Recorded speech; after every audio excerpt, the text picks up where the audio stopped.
Oke, selamat datang kembali ya. Langsung aja nih kita masuk ke materi hari ini, bab 5 dari The Motivation Code.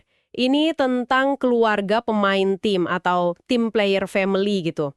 Fokus kita sekarang kita coba bedah bareng 4 motivasi inti di sini. Yang jelas ini soal orang-orang yang dapat semangatnya justru pas kerja bareng atau buat tim. Tujuannya ya biar kita semua, Anda juga yang dengerin, bisa lebih paham lah dinamika tim. Atau mungkin nemuin juga nih, oh ini gue banget gitu. Keluarga pemain tim ini emang kedengerannya unik ya, semua soal kerja bareng, kontribusi buat kelompok. Apa sih benang merah utamanya? Ya, jadi benang merahnya itu, energi mereka tuh datangnya dari interaksi. Kerja bareng orang lain, atau ya kerja untuk orang lain, tapi demi satu tujuan gitu. Bukan soal menang sendiri. Nah, di keluarga ini ada 4 rasa utama. Berkolaborasi, terus ada mencapai standar, melayani, sama mempengaruhi perilaku. Mereka nih sering banget jadi kayak lem perekat di tim. Oke, oke. Coba kita kupas satu-satu ya. Yang pertama, berkolaborasi. Ini saya jadi ingat anak saya. Kalau ada tugas kelompok, seneng banget dia FaceTime sama teman-temannya. Bukan nyontek ya, katanya proses mikir barengnya itu yang seru. Jadi orang tipe ini bener-bener hidup kalau ada chemistry team gitu ya? Nah, iya banget. Justru proses kolaborasinya itu yang bikin mereka semangat, yang ngasih energi. Tapi ada sisi lainnya juga nih yang perlu kita lihat. Karena fokusnya ke kita, ke tim, kadang mereka jadi susah buat ngakuin hasil kerja keras sendiri. Merasa kayak, ya semua sukses itu ya punya tim. Akibatnya, bisa jadi terlalu keras ke diri sendiri, atau malah identitas pribadinya jadi agak kabur demi grup. Wah, menarik. Terus gimana dong caranya biar bisa nikmatin kolaborasi tapi nggak sampai hilang di dalam tim? Kuncinya ya kesadaran diri itu tadi.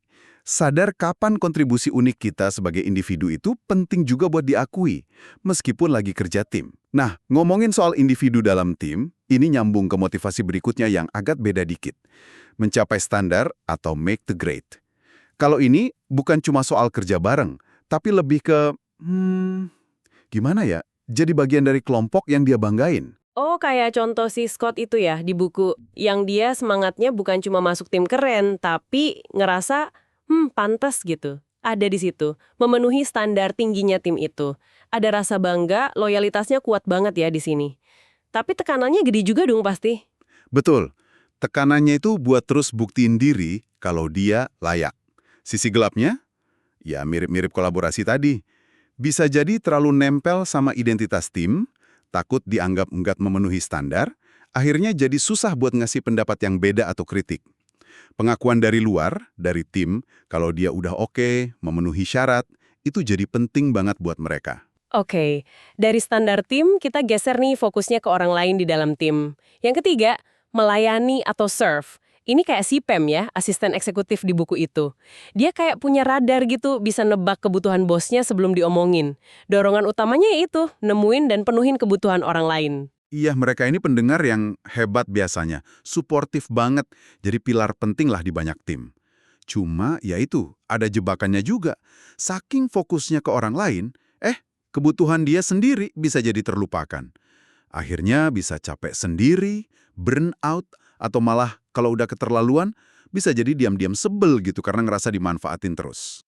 Duh, tipis banget ya batasnya antara dedikasi sama pengorbanan diri yang nggak sehat.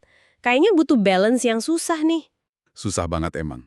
Dan ini beda lagi nih, sama motivasi terakhir di keluarga ini.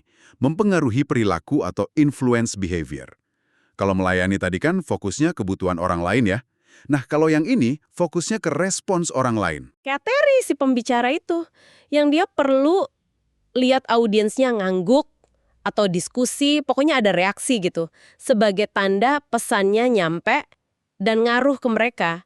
Jadi bukan cuma soal ngomong di depan, tapi dia pengen lihat ada dampak nyata dari pengaruhnya itu. Persis, mereka nyari bukti kalau omongan atau tindakan mereka itu udah menggerakkan sesuatu di pikiran atau perasaan orang lain. Sisi bayangannya, ya jadi gampang tergantung sama validasi luar ini. Moodnya bisa naik turun drastis, tergantung orang nerima atau nolak. Terus juga jadi suka nyari feedback melulu, kadang di waktu atau tempat yang kurang pas, ya karena butuh kepastian soal pengaruhnya itu tadi. Menarik ya, keempat-empatnya ini. Polanya kelihatan sih soal hubungan, soal kontribusi ke kelompok, tapi fokus sama potensi masalahnya beda-beda. Jadi buat Anda yang lagi dengerin, apa nih artinya semua ini? Iya, kalau Anda ngerasa, wah ini gue banget sama salah satu atau beberapa motivasi ini, kemungkinan besar Anda ini tipe orang yang bikin tim jalan.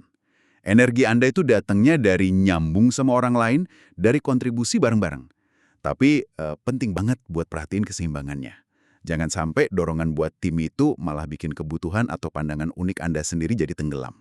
Jadi kuncinya itu ngenalin nilai tambah kita di dalam tim, bukan cuma sebagai bagian dari tim aja ya. Betul sekali.